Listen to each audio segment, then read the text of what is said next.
I didn't interrupt you. No, I know. No, that was my whole mind just going, Itu, it's gone. And so I appreciate that. No, I, as I said multiple times, almost every time it was on screen, I really liked the jumpsuit she was in. I really liked jumpsuits in general, but I really liked that one. It looked really nice. Comfy, too. Yeah, comfy. This is Dog Snack. I found this mug in a Goodwill 2 years ago. I have no idea what it's from, and I adore it. 3. Well, I mean, there's like a baby at the end. A baby can't act. Anyway. What are we talking about? Oh god, that was so cheesy. We watched I Am Mother, 2019.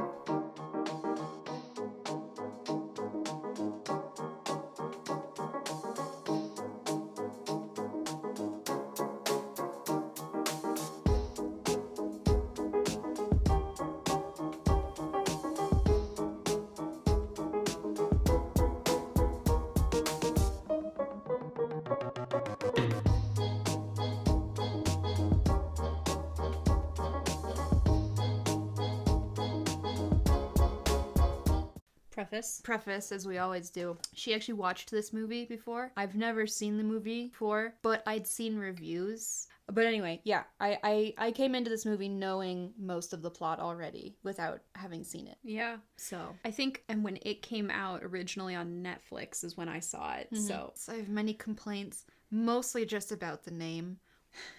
the name is Every time I start, I want to say legend or robot. It's not. neither of those. In fact, Will Smith is not in this movie at all. No. And yet, the name.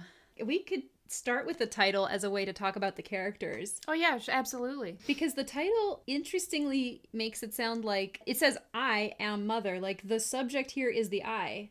It's stating that the perspective of the movie is the mother's. I get where they were coming from with the name. I think they could have thought a little harder about it. That's all I'm saying. That's all I'm saying about the whole movie. They could have thought a little harder about it. Not about what they wanted to talk about. They did great with their whole, the point they were going for in their movie.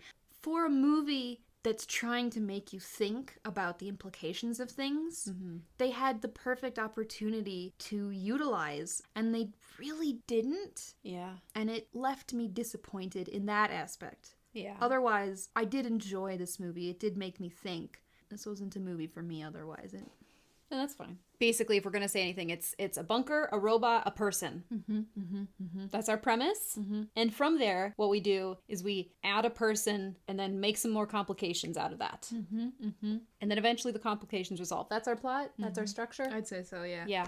Oh, speaking of Stranger in the Night, none of the people in this movie have names. It's a choice. Normally that choice exists because they're trying to say this is an everyman. Like, I get it. It's also just frustrating, though. I do want to talk about Mother because she is the coolest part of the whole movie, hands down. Can we agree she's the best robot we've gotten? She is the best robot we've gotten, possibly of all robot movies in the last couple years alone. Not even the ones we've watched for this thing we're doing. No. She is a great robot, and more importantly, she's a actually physically there robot suit that a guy wore around the set. And I highly recommend watching behind the scenes stuff with that robot suit because it is fascinating learning about it. I really like Mother. She's really cool. They were like, we want to make an iconic robot design. And I was like, you did. Yeah. You absolutely did. Yeah. I will see that robot and I will think only two things. And that is, it's the robot. It's Mother. And also, gosh, it really does look like GLaDOS from Portal. They're similar in design and also in the fact that they run tests for a young girl with a ponytail and a jumpsuit in an underground facility with no other human being contact between them all. And it's a very oppressive, manipulative relationship between the two, and the tests are both physical and mental. And also it's because the robot's bored, but also just because they're designed to run tests, and with nothing else, no other humans to do it with, they have to keep running tests with the one human they do have. And the similarities between these two characters is probably not on purpose, but it's very blatantly there when you actually compare the two. But that's just a side thought, man. I like that robot. Yeah, very believable robot for our future. very believable robot for our future because, weirdly enough, all of the movies we've reviewed are about robots from the future. Our future. All of them are. Yes, technically Terminator takes place in 84, but the robot comes from the future. All of these robots, we can look at them and go, this is what we thought robots would look like in 1984. This is what we thought robots would look like in 1999. And this is what we thought robots would look like in 2004 versus this is what we know robots will look like in 2019. Right. It's an actual knowing. Yeah, it's really interesting to see how our thoughts as just like a species has changed about robots in such a short period of time. Well, I think 1984 versus 2019, it sounds like a big time. It's really not. No, it's not. Technology leaps and bounds throughout the period. God. Which makes a lot of sense why we would see a ton of progress in a short amount of time. Yeah. It's not crazy. The thing that you're talking about is the tech imaginary. And I don't mean imaginary like it's an imaginary friend. I mean like the realm that we build in our head, psyche. It's in our heads. Yeah. That is the sort of, what do we imagine about any topic? The culture comes up with sort of a basic definition of that imaginary thing. So when I say the imaginary, I mean the cultural definition of that object, whatever that is, whether that's a dinosaur, an alien, a robot, whatever. There's a cultural imaginary about it. And so what you're talking about is the version of seeing what the cultural imaginary is in the past with our sort of different relationship to tech at that time and also different technological capabilities, literally, in filmmaking, versus as it progresses all the way to having the ability to make this full robot suit that's quite functional. And the reality of that gives us the realism that we see and how the cultural imaginary has caught up to the realism. It's no longer this separate thing because back in 1984, we had robots. Didn't look like a robot, but we actually have robots now. And so the two things have merged over time. All of them are designed to sort of give you the worry of the tech. They're all concerned. It's what sci-fi is worried about in 2021. Is that where we're at? The year we're filming this. Not seriously unbelievable. It's a bunker with a bunch of embryos and a robot to help take care.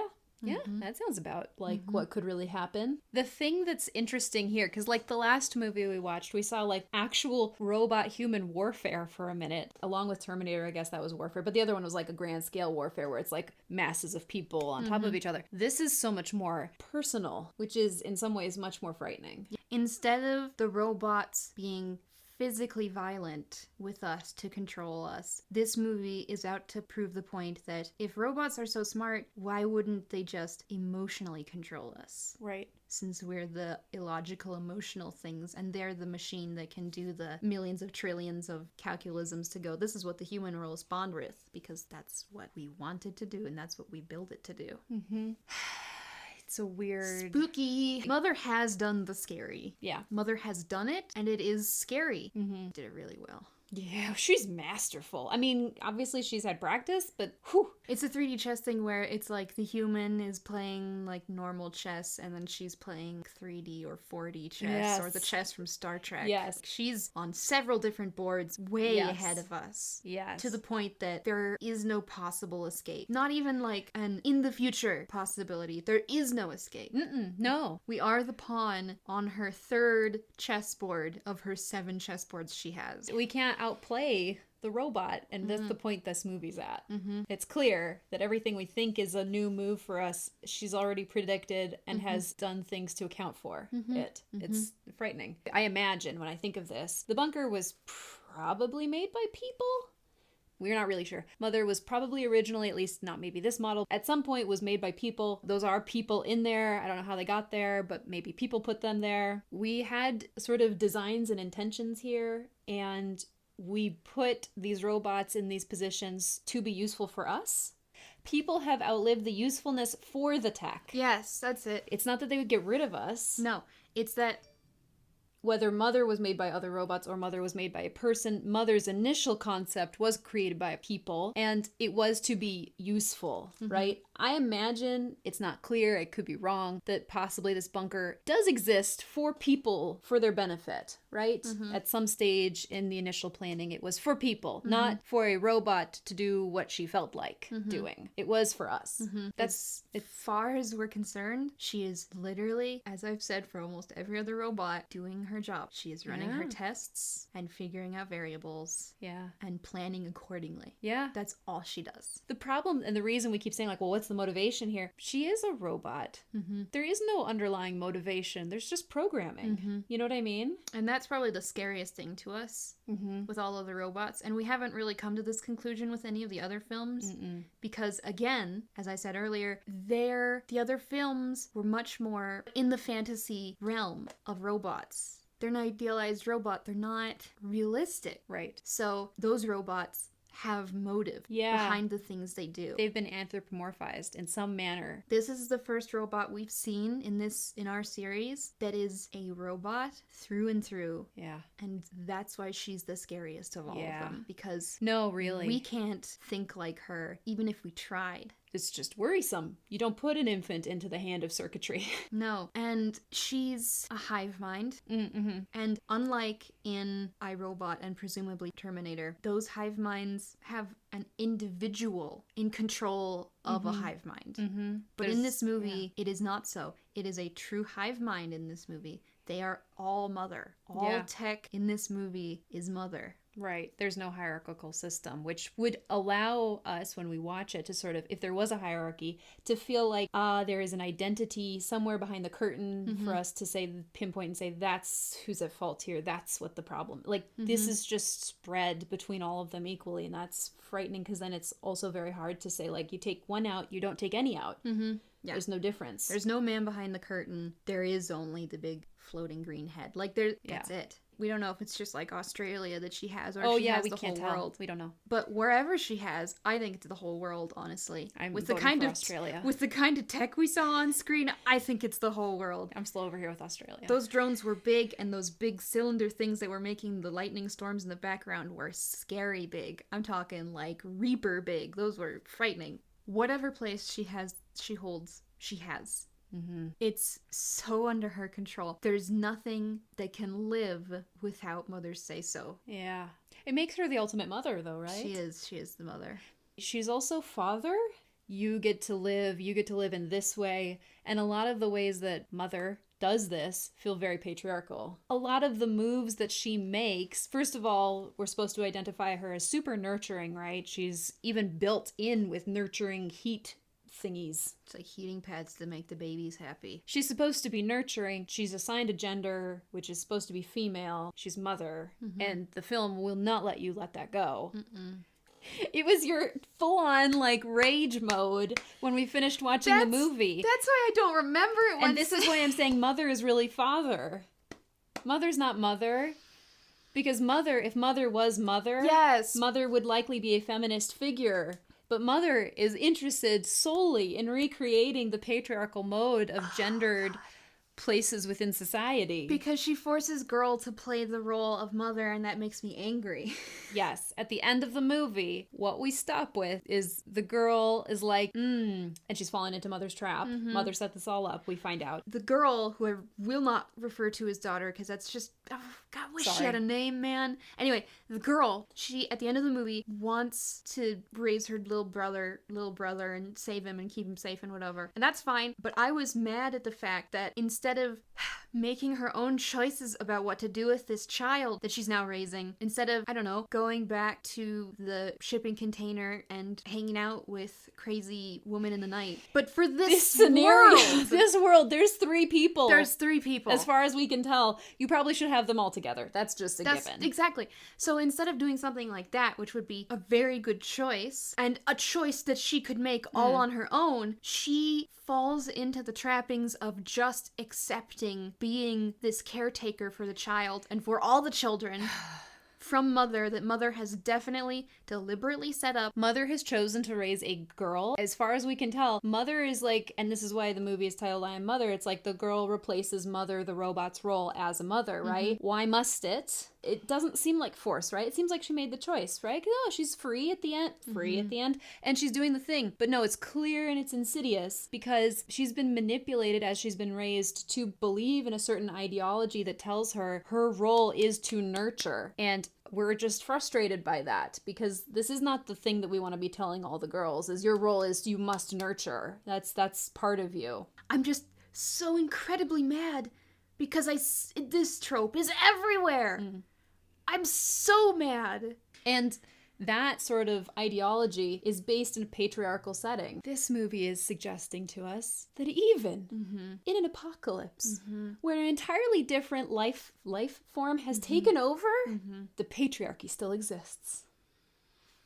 Why? And you see that this is a bad scenario, right? We don't end this movie going, oh, yay, she's raising all the people. No, everybody who's been paying any attention to the movie goes, oh, she just fell right into Mother's trap. Like, we all get that. That's not unclear. Which means that the fact that the trap is basically the trap of the patriarchy, the patriarchy is being criticized, right? So that's the thing I think that we can look at in this, is that there's some awareness, there's a level at which the movie is setting up for us that tech, as it was in Terminator, is the patriarchy. The tech is something that is still controlling the movements and the ideas of both sexes, honestly. It's just controlling and it's dictating who is to do what. And I'm wondering about the like full piece here of like all technology, not just Mother as a robot, but all technology, including our everyday technology that we have right now. Is there some sort of commentary here about the patriarchal aspects of all of our technology? I think because Mother is not a human, Mother cannot conceive of the idea of actual nurturing. Mother does not actually nurture. No. She has an algorithm set up somewhere about how to care for a human, and she's perfected that, but that's not the same thing as nurturing. And that's why all the presents that she gives are just more clothes, but not like in a my uncle gave me some socks for Christmas kind of way, but more in a, oh, you need more pajamas because your last ones were destroyed, here you go. So what that's called is utilitarian. So, and that's actually a really important feature of technology. We could get really serious about this and say like Heidegger is really worried about the way that we think of technology, and like technology originally was to reveal more of the beauty of humanity in the world, and that at a certain point technology becomes solely about utility and efficiency. I know, I'm going there. Speaking some big words for me right now. Utility and efficiency. Mother is not worried about the beauty of the world or the beauty of humanity. Mother is worried about the utility and the efficiency. She is doing the thing Heidegger would be very upset about. And she's raised daughter, the girl, sorry. She's raised the girl. She needs a name. To also follow a model of utility and efficiency. And that's a problem because, and this is sort of the question that I had, which it doesn't make a lot of sense, but like how human is a human who is raised solely by a robot? Because, as Heidegger's whole point was, the robot's here to be efficient, to get things done and to be utilized in a certain way. It's all the robot's interested in. It's not interested in the parts of ourselves that we normally associate with humanness, like art and beauty and things. Even though we see the girl doing these things, she does them for a very specific, calculated reason. Obviously, she's a human. I'm not saying that. Like, obviously, she's a person. But how much humanity exists within her? If she's never experienced humanity, how much can she have within her? And that's why, at the end, we see what we see. Where'd he go? I don't know. For you? Cats are great. I love cats. My favorite quote from the internet is, cats are just puddings with faces, and I very highly agree with that. Here he is. It's a cat friend. Big lap. Pancake man. All the things. Oh, say, you a cat. I think what's interesting here also about the manipulation is that this dynamic is between a robot and a person. And that scenario ends up being something where the human loses agency in some way. And this loss of control, loss of free will, of choice making and things like that, daughter doesn't recognize that. The girl doesn't recognize that. She doesn't know that what she's doing is lacking, that what she's experiencing is manipulation until she finally does figure it out. And even at the end, she doesn't figure it out. She seems content as she goes onwards. And, oh no. Sorry. It's okay. I can squeeze through this much. You can? Yep. Okay. I have no bones. Okay. The problem the girl is experiencing is that she doesn't recognize that her relationship with mother is lacking. She feels that it's fulfilling, and yet it's manipulating her, right? That's the sort of knot that's been tied around this dynamic between the robot and the person. And that plays into Sherry Turkle's theory about the sociable robot. Okay, I did it. She left, by the way. She'll be back. Let's try this one more time. Yes. Sherry Turkle, in Alone Together, Why We Expect More from Technology and Less from Each Other, talks about the robotic moment, a moment where we have delegated important formative relationships, those that occur at the most vulnerable moments in our life, like childhood and old age, into the hands of robots. This moment refers to our cultural state of emotional and philosophical readiness to embrace companion robots. Turkle argues that our new encounters with sociable robots, encounters that began in the past decade with the introduction of simple robot toys into children's playrooms, provoke responses that are not about these machines' capabilities, but our vulnerabilities. Turkle's research shows us that the way humans perceive and come to understand sociable robots and the attachments that they form with those robots does not evolve out of a relationship. Rather, it is a form of attachment based solely in the human. Essentially, the cues the sociable robot provide us allow us to fool ourselves into believing that we are communicating with another being. And this one-way relationship, Turkle argues, while it may feel good, is actually solitude. Turkle questions our general disregard of the inauthenticity of these robot-human relationships, arguing that they are based not on mutual understandings and experiences, but rather on simulation. As she says, at the robotic moment, the performance of connection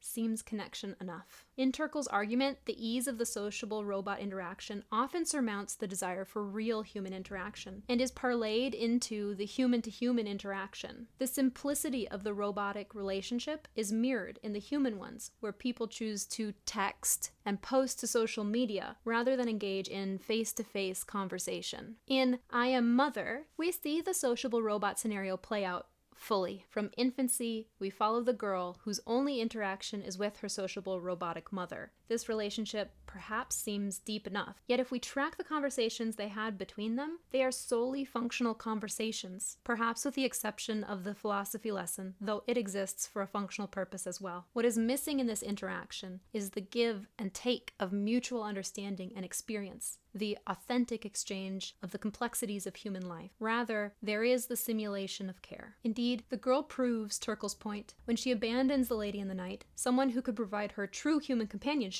and returns to mother instead. The lady in the night embodies the complexities and messiness of human relationships, and thus is an undesirable companion for a person raised to value the solitude of being alone together.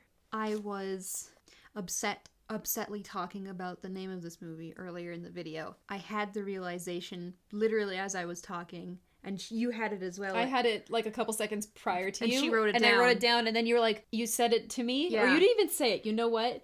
We're scary. And you just looked at me in a certain special way, and I was like, oh, and I flipped the page and showed you the thing I wrote down, and you were like, yeah, that's it. Yeah. Wow. Okay. That's not provable on screen, but it's what happened. So while I was mad about the name of the movie, and more importantly, the name of the girl, daughter, why I was mad about the fact that they didn't give her a name, I came to the realization that Mother didn't give her a name because Mother's whole ideal, Mother's whole thing, Mother's whole test that we see is she wants to make a human that values the whole of a group. All of society. All of the humans. Right, humanity. All of humanity versus the individual, the singular. And I realized, and you realized, that the reason that Mother named her daughter was because without a name, she does not have that individuality. Right. She is part of the whole. Mother keeps saying when she takes the daughter, the girl, back to where all the embryos are, these are all your brothers and sisters. They're all just going to be daughters and sons. Mm-hmm. The group. Mm-hmm. It's a mass in her mind. Mother's because mind. Mother is a hive mind. And she's a real hive mind, unlike Vicky. So she doesn't understand individualism. Individualism? Yeah. She doesn't understand it because she physically can't. It's not in her programming. She sees the value in the utility and efficiency of a hive mind. The reason that Mother values the hive mind is because she sees it as the superior model to individualism. And she says over and over again that she's talking to the girl about, well, previous people and the problems of them. It's all about how they were individuals and working off of individual selfish motivations. She's tried before and it's failed, but this is the first time it's succeeded. She's trying to make a human that thinks as close as a human can to a hive mind mindset. And that's what daughter is. And that's why daughter doesn't get to have a name. Did we double check if that light is now in the thing? No, but it's, you know what? Whatever. It's whatever now. Okay. Girl sees the people in Stranger Than the Night Lady's book. Woman says that it's her friends and family that are back in the mines. And then shenanigans ensue. And girl goes with her outside to go see these people and be with these people because girl has the mindset of taking care of the whole versus the individual. So now that she knows that there's a group of people out there, she has to go be with them to help take care of it all. But when she gets there, she finds out that all of these people are already dead and have been dead for a while, and that it's just crazy woman left.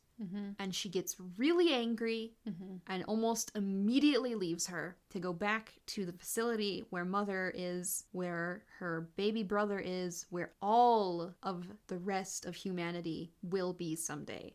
Yeah. That's one of the really good examples. And I mean, we can assume her individual desires at this point would not be to go back to the facility where Mother is likely waiting. If we didn't understand, as we do now, about Mother's plan, we would assume she's going back to her death. Yeah. Yeah. Yeah. There's a dog in the movie for like 5 seconds. It does not die, and there you go. Yes. I don't know. We did make the joke. I think it's a hilarious joke. I do personally. like the baby joke. The baby joke's a good baby. You could just throw it in there. Yeah, it's a good, funny ass baby joke. The baby joke's good. The baby joke's good. The baby joke is that at the end of the movie, she's got the one baby, right? That's her brother, and Mother's off doing mother things out in the wilds of... Anyway... And girl, like, goes to the embryo room, and you're supposed to be like, oh, she's gonna make them more, she's gonna put the baby, she's gonna make the babies, and then babies, she's gonna take more babies. And you're just like, she's like 15, how many babies is she gonna wake up? Don't take care of more than one baby at once, girl, you're 15, don't. That's not, no. I mean, she's had this baby for a total of maybe an hour. Maybe an hour. Maybe. She hasn't had this baby for a full day, and she's like, I'm gonna make all of the babies. And you're like, wait. Don't do that. It's a bad plan. Please. God. Just try a full day with the baby before you go. Another one. But we do have to say the last thing. What is our last thing? So that was... You have to look at the thing. Oh, sorry. I was not... Yep. That's our comedy right there. Alrighty, boys. We did it. Where's the clown? Let's go. That was I Am Mother. Yep. No, it's 2019. Yep. Years. And we got through it. We sure did. Anyway, we gotta stop. We're doing aliens next, and there you go. Oh. What? Yeah, we're doing aliens next. Monkey wants control. I have a stick. It means I control things. Somebody took the stick from me. Whoa, God. What do I do? The stick has trapped me. Okay, all right, we're done. Yes, that's it. Because it makes me angry. Okay, that's it, Wednesday. A baby smiling at this beep boop robot face. Beep boop robot face was spooky for the baby. Even. Here's the real of the moment is... I'm so mad. I hate tests, actually. Yes. Another wasted opportunity. Another wasted dog opportunity. I'm spinning. Where are you going? The wording didn't work for my brain Wednesday. Sorry. The wording went... I don't know if the wording worked at all. The wording went this, and my brain went, that's not a sentence. And I went, yeah, you're right. I don't know what I said. That's the dyslexia. That wasn't the you. That was the dyslexia going, that's not a sentence. I sometimes don't sentence properly. It's okay. That's how the turntables. There we go. I made the joke. I made the office joke. It's to make the office people happy. Are you happy? I'm glad you're happy. Okay.